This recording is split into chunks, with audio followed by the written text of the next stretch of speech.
Jesús Centinela de Cristo. Today's title for November 18th, Many Ways. He restores my soul and he guides me in the parts of my righteousness for his name's sake. My home is in South Korea, but now I attend a school in America. And when I was in elementary school, I was in National Korea for at first it was fun and I had many friends and enjoyed it.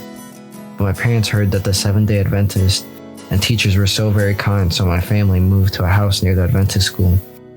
I started attending and it was my first time to go into a Christian school, but I went with perception of all Christmas and kind and friendly. But I quickly learned differently.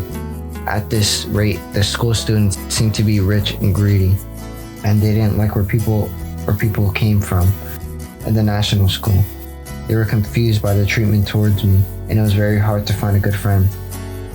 I was in a very discouraged mood and my grades suffered.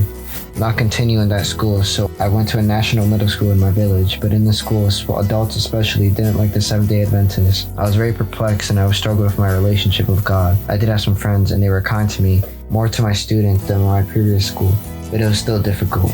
At one day my middle school called my parents and convinced them to send me back. I didn't really want to go, but I gave my best effort, and unfortunately I felt that I was very quickly labeled by everyone and that I couldn't measure up to our expectations. I soon lost interest in school and felt like giving up.